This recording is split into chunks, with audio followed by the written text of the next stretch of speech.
Alright, so in this video we're going to take a look at our Stand By Me trip. We were all on a road trip going through Oregon, and as we were heading down towards California, we saw that we were going to pass the little town of Brownsville, Oregon, which is the little town where they filmed that movie Stand By Me. And being huge Stand By Me fans, I mean, I've probably seen that movie maybe close to 100 times. I can recite all the lines from the scenes. It's one of my wife's favorite movies. We've shown it to our kids. So we had to stop to check it out and see the town where they filmed it and see if we could see the different locations where they filmed all the different scenes. So here we are heading into the town of Brownsville. And to get into the town, you have to go over that green bridge, that iconic green Stand By Me bridge where the boys crossed at the very end of the movie as they're coming back into town.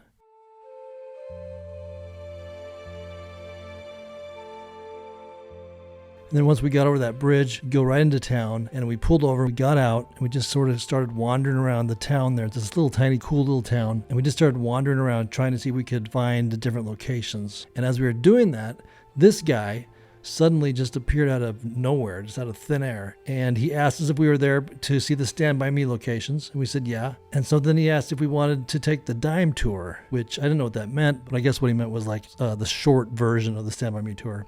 And at first we were a little bit hesitant because we were in a strange town. We didn't know this guy. He just kind of appeared out of nowhere. And, I could just see that it's on the news the next day. This family winds up dead in an alleyway of Stand By Me town. But we decided to go ahead and go with it. And he turned out to be this really cool guy who lives there. And he actually, there's every year towards the end of summer, I guess, this town, Brownsville, holds a Stand By Me Day where all the fans come into the town and they do things like they have a pie eating contest and they give tours of all the different locations from all the scenes. And this guy is one of the guys who gives those tours. So he knew the whole spiel. He knew all the different locations, told us a bunch of cool stories. And it just turned out to be a really, really cool day. So as he was taking us around, I pulled out my phone and I was just filming a lot of it. And so I'm just going to go ahead and let this video play. And, it's like maybe 15 to 20 minutes. So you don't have to sit through the whole thing if you don't want. But for any other Stand By Me fans like me, I think you'll find this really cool. So I'm just going to go ahead and let it play. So this store here, which is it's now a Medicaid Willamette Valley Insurance Services. This was the five and dime store. At the beginning of the movie where Gordy goes in, he plunks down his dime or 20 cents or whatever for a comic book, and he walks out of here and there's an old-fashioned mailbox, the drop box, red and blue right there, and where that white Freightliner is parked on Stand By Me Day, usually the day before, the day of, and the day after. One of my neighbors, I live kind of up in the hills up by the Stand By Me oak tree, and if you're interested later on after the short tour, I can point that out to you and you can check it out on your own. But I live a block from the Stand By Me oak tree where the four boys had their treehouse. Well, at the end of School Avenue, there's a gate and then it becomes rural property, and I have a neighbor that lives up there that has the brown Ford pickup. It was parked right where that is. And he still has it. It was used in the movie. And he's got a little placard that he puts in the dashboard on Stand By Me days, and he'll park in that spot, the day before, day of, and day after. Oh, that's so great. And we've got an opportunity to cross now. To be safe. Of course, Gordy, looks like an old car, 50s car passes, and he jaywalks across the intersection. Were you here when they filmed it? I was stationed at Long Beach Naval Station at the time it was filmed, but my parents lived 30 minutes from here. And they filmed it in 1985. It took them a year to edit the film. Well, it wasn't the editing that took so long, it was trying to find a distributor. Rob Reiner couldn't find anybody to distribute the film the first 6-7 months, and it was almost a bust. It was almost like going to be shelved. And then somebody came to the rescue and fronted the money to do the distribution, to cover the cost of distribution. And it debuted in about August of 1986. I saw trailers for it on the TV down in Southern California, but I had heard all about it the year before from my family because it was quite the do. The fact that Hollywood come to a little town of Brownsville in Oregon, so far removed from Hollywood, right, and film a movie which nobody really knew what the outcome was going to be, right, was big news here, right, for the locals. And there were skeptics. There were some people that didn't like having Hollywood here, and Rob Reiner, because he closed his street for sometimes a week at a time to get all the shots done. Where Ace comes out, Ace and it's Chris's older brother. I want to say Billy, but it's not Billy. Eyeball Chambers. Ace and Eyeball. Ace, of course, is played by Kiefer Sutherland. They come out of the tavern, and that's where they snag his hat. his ball cap. And so that scene, it took them several takes to get that scene done there. And we'll come back and talk about that more. But there's that scene. There's like 6 scenes, including the one that we just walked through. Total 6 to 8 scenes that happened on Main Street here in Brownsville. So he had to close the street down, reroute traffic.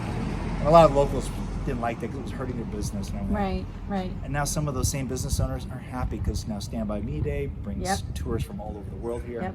We Yeah. wouldn't have known of it. Yeah. Yeah. Okay. So so Gordy comes walking down here. You guys don't have any mobility issues as far as hiking, climbing? Nope, we're good. No major grass allergies, because if you want, I can take you to the tree. Oh yeah, okay. that'd be cool, so cool. So we'll walk it like I normally do, like the tour. Most people have it electronic, digitally, like Netflix or something. But if you pause the movie as Gordy's walking down and look at the storefronts, the fitness center was like a yarn or quilting shop in the movie. But we actually have a real quilting shop right here. It's been here forever. There's also a yarn shop on the corner. But if you look at the signs, you'll see that the little cupola there is still the same. You know, and when he's fixed it up, the owner's fixed it up and repainted it. But that's still pretty much everything on the street front is the same as it has been since 1919. And if you walk around town and have time to come back and spend more time, and you really walk the town and look closely, you'll see those brown wooden plaques with cream-colored years, and that tells the original owner of the building when it was built. This sign here was a coin-operated laundry, which is what it really was in long time 1980. ago. Yeah, back in 1985. Oh, okay. And it's still hanging there. I mean, it's been painted over, but if you look really hard, you could probably see the words coin. I see the operated butterflies. laundry. Yeah. They should put their name on it. You can't see my house, mine's hidden behind those trees there up on the hill. But I would, right after we moved here, I started shortcutting down to the post office. The post office is that building there in front of the hardware store there on the corner. That's their loading dock for the post office. So rather than walk all the way down the street, I would shortcut through the field where the tree was, and I didn't even think about the tree until maybe the third time that I was shortcutting through there, and that tree caught my attention. And I thought, I've seen this tree somewhere before. And I'm going to come back to that story. But let me get back to me shortcutting through. I saw scraps of lumber and stuff that were used in the treehouse that were just kind of scattered about. So, local kids had probably disassembled it, reassembled it, who knows how many times over the years. So it was built for the film? It was built specifically for the film. My knowledge from what local filmmakers, they left that. They did not disassemble, they left it. Of course, then the local kids would have Enjoyed it? Yeah. What the boys would have seen as they would walk up this trail to their fort. How about it over there? See the recon wall that in fact, from here, when you get right about here, where the stone is, it should come into full recognition. Yeah. The large limb that is going off at a 90-degree angle there, that's the limb where the boys had the tree fort. And they had a pole that was like, the beam was just one beam, a pole that rested right in that little crack or that little curve. And the pole came out this way towards us with a big rope that went up to an upper limb and it was tied off. And then that pole beam supported the floor and the whole treehouse structure. Now, something I share with Stand By Me fans when I'm doing the walking tours is a little known fact, and I only discovered this later, looking through, doing some research. Rob Reiner, the director, had his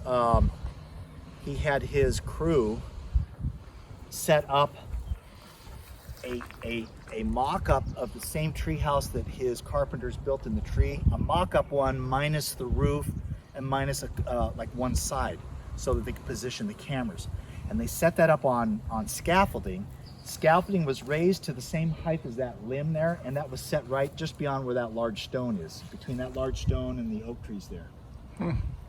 Now they did that, and they had like a catwalk that went all the way around so they could position those huge lights that shine down so the lighting crew could do their job. And then the booms and gaffers and all those people that hold the mics and everything could do their job and stand up there. And then one wall removed, so they could get the camera angle of the boys playing cards. Remember, there's 3 of them, and before the 4th one joined them. And you wouldn't know that if you were to stop and pause the video between the outside shots of the treehouse where Gordy climbs up and joins, you know, Chris and Teddy, who are already playing cards inside, and the inside ones and the outside ones. You wouldn't know that because the backdrop, you know, looking through as the camera looks in through the treehouse, and the window screen or the window drapery, like it's kind of partially open, and you look behind, you see the red buildings, and if you look beyond there, you'll see the bridge you came across, the famous Stand By Me bridge. The angle is indetectable to the human eye, so you don't know which scene was shot on the scaffold and what was shot from outside. They made their own little soundstage. Yeah, so they made their own little soundstage just right over there, and not everybody knows that. Of course, it's spoiled a little bit now. When they built this house in 1996, this back part of the house kind of would obstruct the view. If they were to put the scaffolding back the way it was for the filming, you know, that house would now block some of the view. It would be obvious. And waves come by, and then as he turns around to walk, he disappears. And that's when who's the actor that does the adult? Or Richard Dreyfuss. Thank you. Richard Dreyfuss is now doing the adult narration of I Never Had Any Friends Like I Did When I Was 11. And you know, and also in that narration, which starts the movie and ends the movie, he's reading about his friend from high school or from junior high days, who always made the best piece and tried to break up a fight in a restaurant and got stabbed in the throat and died. Yeah. And so huge fans of River Phoenix, the young actor who was up and coming, get real emotional about that because, I mean, they're standing right here where River Phoenix playing Chris Chambers, you know, was in the treehouse, walks there, disappears. That's right there where they walked off into? Where he dissolved, he kind of disappeared? Yeah, that little, kind of like a little path that we made as we walked right out, he disappears right off there. Oh. Yeah. So from here, that big white house there, which is a historical house, that's where we went up the hill, the back way to the treehouse location, and of course we came down. The First Baptist, what used to be the First Baptist Church, it's now a residence, is in the backdrop as Gordy and Chris go running down the alley after the waitress comes out of the Blue Point Diner. This is where Chris and Gordy had the gun scene. And there were a couple of trash cans right there on the corner, those old style 1950s metal trash cans right there, one with the lid off and some trash.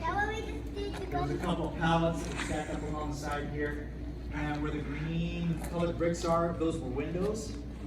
And then the Blue Point Diner door where the waitress comes out was actually where that steel door is now.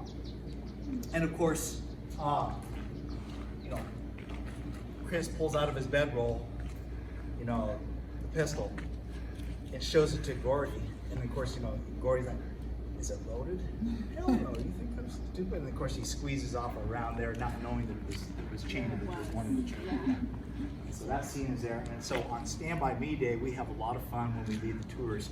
I have a couple of replica trash cans that I'll set up the morning of, early in the morning, and set up the pallets just like they were in the movie. That's great. And then we make this one of the stops on the walking tour, and we let people get, you know, pictures and selfies. Fun. That's great.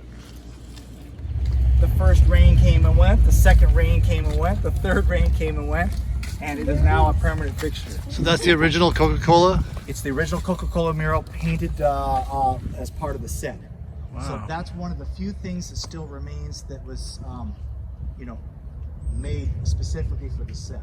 But you guys now go back and keep it up? There's a local group of artists that have been committed to faithfully freshening it up from time to time, and they've done at least one freshen up in the 30 years since the movie was filmed. That's great. And they've you know, they've been very meticulous to make sure that they don't alter it or change it or anything, and they've put their initials down at the bottom, and it has a year. You can go down later and get a picture. Yeah, good for And them. you can see the names of the artists that just freshened it up a little because it was getting pretty faded out. Right. They stop here to say their goodbyes. I think the first one, I get it mixed up because I gotta watch the film again. I think the first one to say goodbye is Teddy. And he says, well, I guess I better get home before my mom puts me on the Most wanted list. most wanted list. And that's Teddy's house right there. Oh, Wow. yeah. That's brilliant. And then Vern, I think, is the next to say, well, I guess I'll see you guys in school. And either Chris or Gordy say, yep, see you in junior high. Or maybe Vern says, yeah, see you in junior high.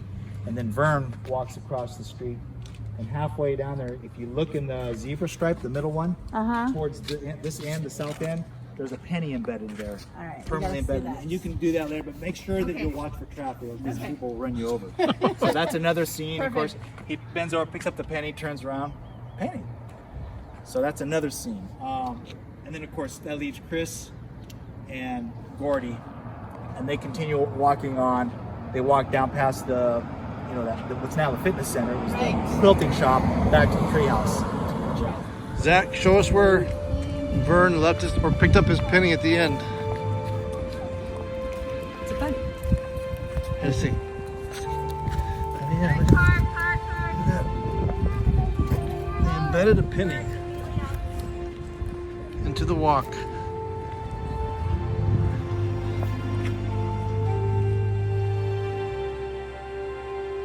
And so that was pretty much it. The guy went home, and we kind of walked back into town, looked around, and then right before we took off and headed back out of town, we all went back there behind the diner where the gun scene was, and we did our own reenactment of it. Standing right here. This is Chris. And the gig Gordy. This is the VP. I was no, gonna this say is the first that's the one that was assistant gonna director. be shooting. So this is where they shot the gun off, right? There used to be a window there. I forget your line. But then you're gonna shoot it. You're surprised that it goes off because you don't think there's a you don't think there's a. Yeah, you go like this, both of you at the same time. Jesus! And then you go running off this way, and then the waitress comes out. Okay, ready? And action. Jesus!